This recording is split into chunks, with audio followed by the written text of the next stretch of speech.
Tashkent में हुई शास्त्री जी की मौत आज भी है रहस्य। देश में कई नेताओं की मौत पर सवाल खड़े होते रहे हैं, लेकिन भारत के भूतपूर्व प्रधानमंत्री लाल बहादुर शास्त्री की मौत के रहस्य से 56 साल बाद भी पर्दा नहीं उठ पाया है। भूतपूर्व प्रधानमंत्री की मौत 11 जनवरी 1966 को ताशकंद में हुई थी। हिंदुस्तान के लोगों में आज भी इस बात की चर्चा होती है कि आखिर उस रात ताशकंद में ऐसा क्या हुआ था कि लाल बहादुर शास्त्री की अचानक मौत हो गई थी। शास्त्री की मौत के बाद से भारत में कई सरकारें आई और गई, लेकिन उनकी मौत आज भी रहस्य है। भारत में राजनेता मांग करते हैं कि भारत के पूर्व प्रधानमंत्री की मौत के रहस्य से पर्दा उठाया जाए।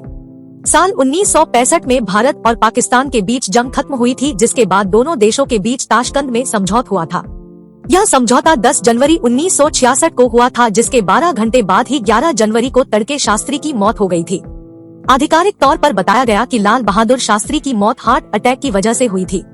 बताया जाता है कि शास्त्री को दिल से संबंधित बीमार थी और साल 1959 में एक बार हार्ट अटैक भी आया था।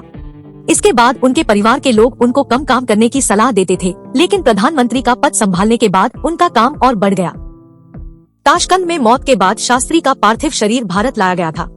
इसके बाद कई प्रत्यक्षदर्शियों ने शास्त्री के चेहरे और शरीर पर अप्राकृतिक नीले और सफेद धब्बे देखे जाने की बात कही है।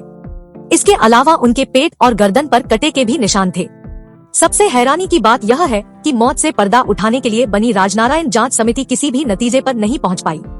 जांच समिति की विस्तृत रिपोर्ट भी सार्वजनिक नहीं की जा सकी। संसदीय लाइब्रेरी में भी उनकी मौत या जांच समिति का कोई रिकॉर्ड उपलब्ध नहीं है। लाल बहादुर शास्त्री की संदिग्ध अवस्था में मौत होने के बावजूद भी उनके शव का पोस्टमार्टम नहीं कराया गया। शास्त्री जी के परिजनों ने दावा किया था कि उनके शरीर पर जहर की वजह से नीले निशान थे। कई और ऐसी चीजें देखने को मिली जिसकी वजह से उनकी मौत पर सवाल खड़ा होता है। शास्त्री की शरीर पर कटे के निशान कहां से आए, जबकि उनका पोस्टमार्टम नहीं किया गया था। एक मीडिया रिपोर्ट के मुताबिक साल 2009 में भारत सरकार ने स्वीकार किया था कि शास्त्री की मौत के बाद उनके डॉक्टर और रूस डॉक्टरों द्वारा जांच की गई थी। भारत के भूतपूर्व प्रधानमंत्री की मौत तब और रहस्यमय बन गई जब उनके दो खास गवाहों की असामान्य मौत हो गई। नौकर रामनाथ और निजी डॉक्टर डॉ आर एन चुक को साल 1977 में संसदीय निकाय के सामने पेश होना था, क्योंकि दोनों शास्त्री के साथ ताशकंद गए थे, लेकिन दोनों की संसदीय निकाय के सामने पेश होने से पहले ही मौत हो गई। कुछ लोगों ने दावा किया है कि शास्त्री की मौत वाली रात उनके निजी सहायक रामनाथ ने खाना नहीं बनाया था। उस रात कुक जान मोहम्मद ने खाना पकाया था।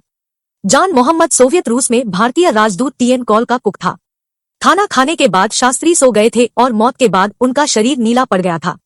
इसके बाद लोगों ने आशंका जाहिर की थी कि शायद उनके खाने में जहर मिलाया गया था। शास्त्री की पत्नी ललिता शास्त्री ने भी सवाल खड़ा किया था कि अगर उनकी मौत हार्ट अटैक से हुई थी तो उनका शरीर नीला क्यों पड़ गया था। क्या शास्त्री की मौत के पीछे सीआईए का हाथ था?